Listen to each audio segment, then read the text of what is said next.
Another important aspect is the interaction. Now, what is interaction? There are two different kinds of interaction that the Diti detects and corrects. The first kind is interaction with itself. So let's say that you have a pad, let's say that you have a mesh head pad, and when you play it, you're getting double triggers. That's because the pad is still vibrating the next time the scan goes around and it thinks it's a hit. So when you train a pad for interaction, it detects that and it automatically gets that out. Now let's say that you have several pads that are all piezo because they work on vibration and they're all plugged in.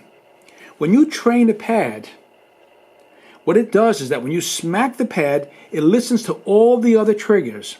And when you hit that pad, if those other triggers are vibrating, it temporarily moves up the threshold so that those pads don't interact.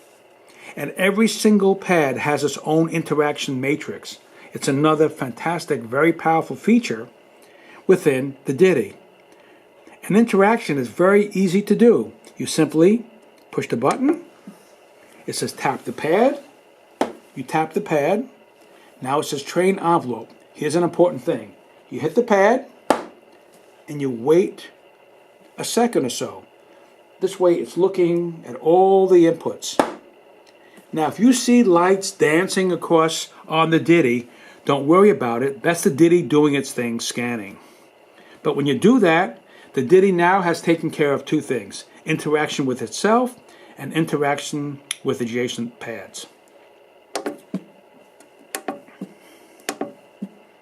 Now let's take a look at some of these numbers that the Diti generated when we did the interaction.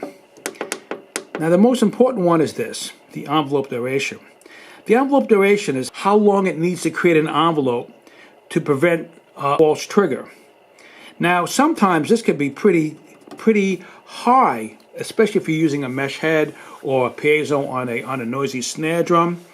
So you can lower it manually, and as you're playing the drum and lowering it, you'll see that the brr, brr, as you're doing those little bounces, you'll see that they start coming back in, and you can find the point manually that you like. Or you can just, once you find that the value that you like, you can hold down the pad, the enter button, and then you see an L. That locks this value, so that if you try to make any other changes by doing a re-dynamic training of the interaction, that it will lock that value in and won't change it. Otherwise, every time that you do an interaction, a train, this value will train. And again, this one's the most important one because this controls how long the envelope is that controls the window before it allows these other small hits to be seen. These settings here are done manually, and what they do, the interaction level, if you find a pad, not the pad that you're playing, but another pad that seems to be still susceptible to some false triggering, you can go to that pad and you can raise its consciousness of sensitivity by raising that threshold on that pad. And also, these are two values that you only need to play with this if you run into some issues that you still can't seem to get. The Diti almost gets it out by playing with these, moving the envelope, the beginning envelope, or the threshold for that envelope are some things that you can mess with. Now, there was one more thing regarding the training of interaction, and that is a screen called the exclusive.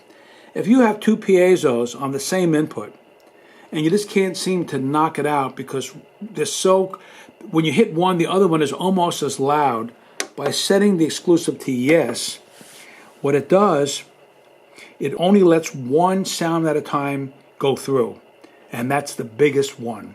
So the biggest voltage that goes through the A or the inputs is what is sounded, and during that sounding of that first sound, the second sound is eliminated. It's almost like having a membrane switch.